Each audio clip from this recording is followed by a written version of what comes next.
I'm sure it's wonderful, darling. It only sounds shitty. Yeah, thanks. Could I play? Meghan Markle. Sure, you can play. Great!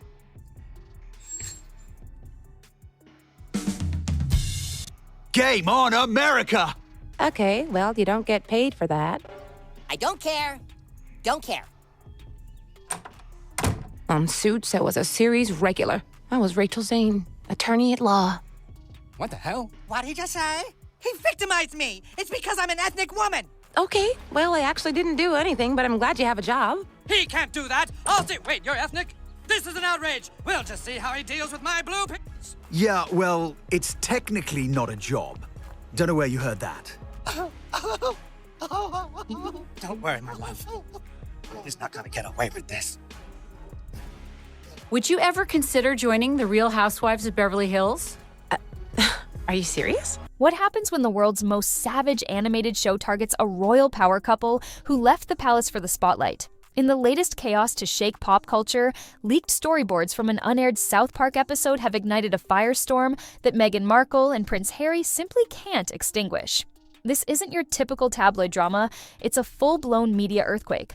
With viral memes, frozen deals, and late-night legal calls, the leak has created a cultural moment far bigger than a cartoon.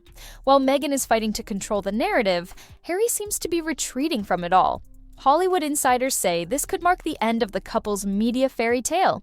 In today's script, we break down exactly how this leak unfolded, what it says about Meghan and Harry's brand, and why the worst might still be coming. Stay tuned, because the story isn't just animated, it's devastatingly real. We got your survey answers, and I think we've put together some great ideas for your brand. I understand you want people to like you more and think you're cool. The uproar began when storyboard images from an unreleased South Park episode surfaced online. These leaked visuals featured unmistakable caricatures of Meghan Markle and Prince Harry. Meghan, portrayed as a carefree yacht girl sipping rosé, reclines on a luxury boat while Harry clings to a baby float ring marked public sympathy. The images were raw, unfiltered, and immediately went viral. Reddit threads exploded, TikTok videos dissected every frame, and the tabloids couldn't resist biting. But this wasn't just another jab. It dragged up decade-old rumors Meghan's team had tried to bury. Allegations of her alleged yacht girl past, whispered for years, were suddenly front and center again. For a couple that has spent millions crafting a brand of empowerment and vulnerability, this was a brand catastrophe in motion. The public wasn't just watching, it was laughing. And Meghan's carefully polished image began to crack under the weight of parody. It's so nice to have you back in London, Meghan. I've missed our little lunches. We've never had lunch together, Kate. Well, we must continue the tradition. This wasn't just comedy, it was layered, brutal symbolism aimed directly at Meghan and Harry's public image. One frame shows Meghan reclining on a pile of shredded newspaper articles, clearly a nod to her obsession with media coverage. Another depicts Harry getting sunscreen squirted in his eye by a drone labeled Daily Mail, symbolizing media blindness and manipulation. South Park's creators didn't stop at surface-level jokes. They exposed the couple's PR tactics, brand deals, and strategic victimhood with visual precision.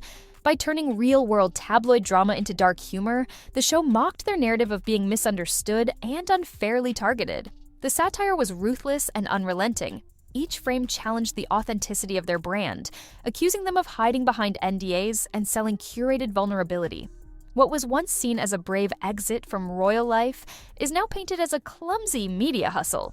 And for once, even supporters were struggling to defend it. And you know what else? To hell with Canada! We are leaving! We'll go find some quiet place where we can be normal people! Come on, wife!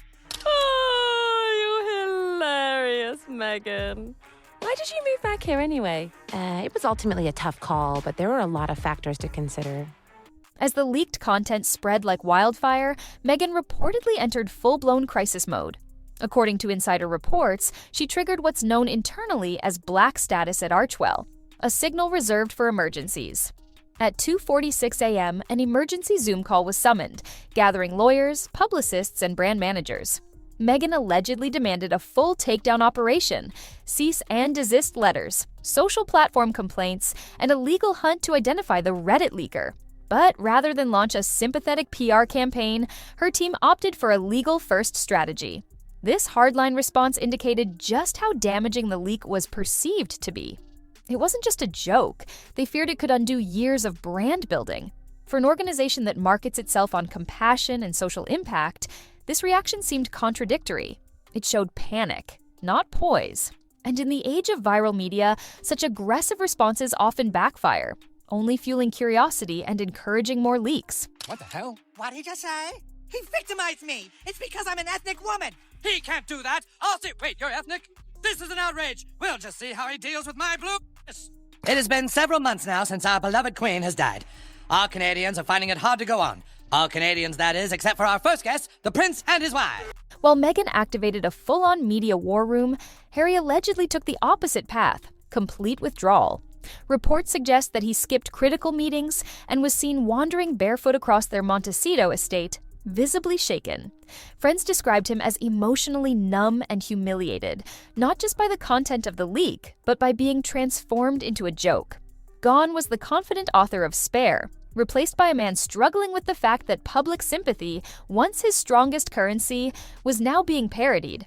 Meghan, by contrast, remained razor-sharp and relentless. She took control of the crisis while Harry seemingly distanced himself from the fight. The emotional contrast was stark.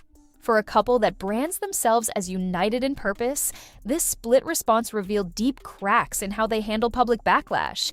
Meghan was battling for their brand's survival. Harry, it seemed, just wanted to disappear from the spotlight that once embraced him. We can be the people we talked about being, with no more worries about how we look or the image we project to people. What matters is what we have on the inside.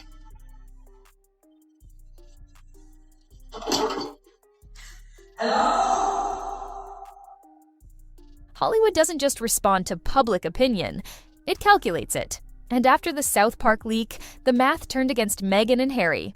Multiple entertainment insiders revealed that Meghan's wellness docuseries and a romantic scripted project were put on pause. Her much-anticipated wine brand, As Ever, faced resistance from distributors wary of association. Podcast pitches to major networks like Apple and iHeartMedia reportedly stalled. PR firms quietly stepped back, citing what one insider called satirical fatigue. In simpler terms, the couple was no longer seen as media gold. Brands that once wanted to align with their story of empowerment were now spooked by the ridicule. Nobody wanted to be part of the punchline. The satirical takedown had real-world consequences, and Meghan's fight to maintain control of her brand was beginning to look like a losing battle.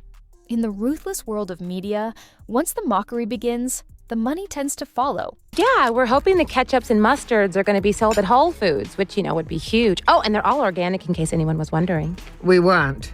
Back in the UK, the royal response was pure elegance, or perhaps calculated indifference. The palace issued no statement, and when Prince William was asked about the leak, he reportedly smiled slightly but said nothing. That small smirk went viral, interpreted by many as a silent mic drop.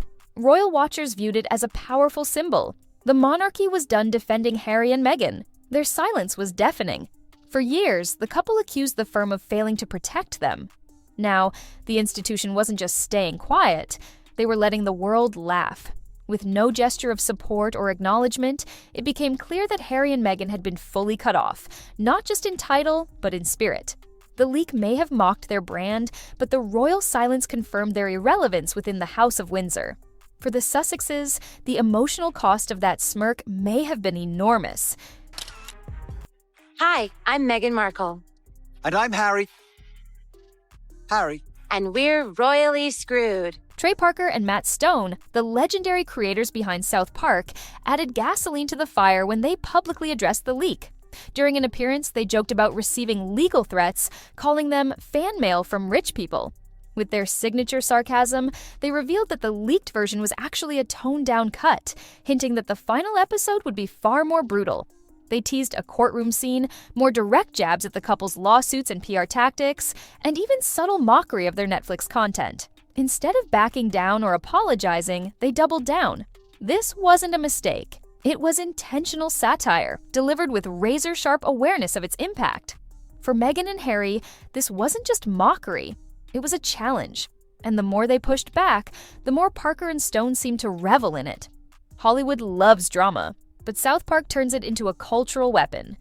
We just want to be normal people. All this attention is so hard. Isn't it true, sir, that your questionable wife has her own TV show and hangs out with celebrities and does fashion magazines? If the South Park team lit the fire, the internet turned it into a wildfire. Within hours, TikTok creators began remixing the leak into parody clips, voiceovers, fake trailers, and reaction videos. The hashtag Yacht allegations exploded, surpassing 2 million views within days. Redditors launched a new thread called Yacht Lore Expanded Universe, digging deep into past rumors and theories. YouTubers posted frame-by-frame breakdowns of the storyboard images, comparing them to real-life events and royal interviews. The content creation frenzy made it impossible to ignore. What began as a leaked cartoon became a social media movement. For Meghan's team, the damage control became overwhelming. In today's internet landscape, parody spreads faster than fact. And once the memes start rolling, public opinion shifts with them. The couple who once controlled their narrative through streaming deals and documentaries now found themselves helpless in the face of meme culture. And please stop sending me samples. I hear you, Andy. I'll amp it up. I'll smash a wine glass. I'll tell Kyle she has Munchausen syndrome. I'll accuse Dorit of doing coke. It's not just reputations that suffer. Metrics do too. Digital tracking firms noted a 400% spike in searches for Meghan yacht rumors following the leak. Branded engagement for Meghan's lifestyle projects dropped sharply. Donors to Archewell allegedly began requesting distance clauses, meaning they didn't want their names tied too closely to the brand. Retailers paused Meghan-related product deals, fearing public backlash. Even major podcast platforms reportedly labeled her proposals unmarketable. This wasn't just a wave of mockery, it was a direct threat to their business. In today's world, being mocked isn't just embarrassing, it's financially devastating, especially when mockery is relentless, global, and rooted in years of bubbling skepticism. For a couple trying to maintain media relevance, this kind of reputational damage can be harder to recover from than any scandal. The numbers weren't lying. Meghan and Harry's brand wasn't just in trouble, it was collapsing under cultural pressure. If it's truly what we want, then we really can get away from it all. No more magazines and Netflix shows. We really can live a normal life. Yes, I'm sure you agree, darling. Despite the fallout, South Park is moving full steam ahead. According to inside sources, the episode is complete, titled, and locked in for broadcast. Executives are reportedly aware that airing it could trigger even more backlash, but they're unfazed. They believe the episode is a satirical masterpiece. And if the leaked version was mild, as the creators claim, the final cut may be explosive. Insiders warn that Meghan and Harry may face a fresh storm once the full content airs.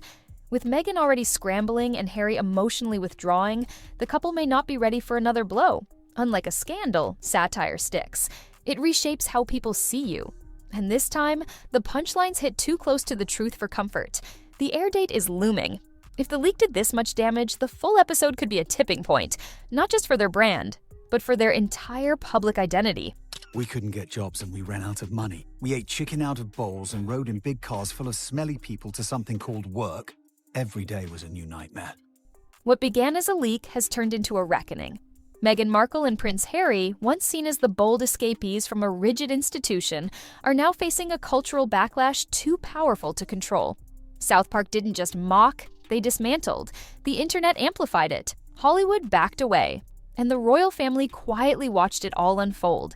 As the official episode inches closer to airing, the question isn't just how bad it will be, but whether the Sussex brand can survive it. For a couple that sought to own their story, they've now become characters in someone else's cartoon. And in the world of viral media, once you become the joke, it's hard to rewrite the script. Stay tuned, because this isn't just another celebrity drama. It's a cautionary tale of what happens when image meets irony in the age of ruthless satire.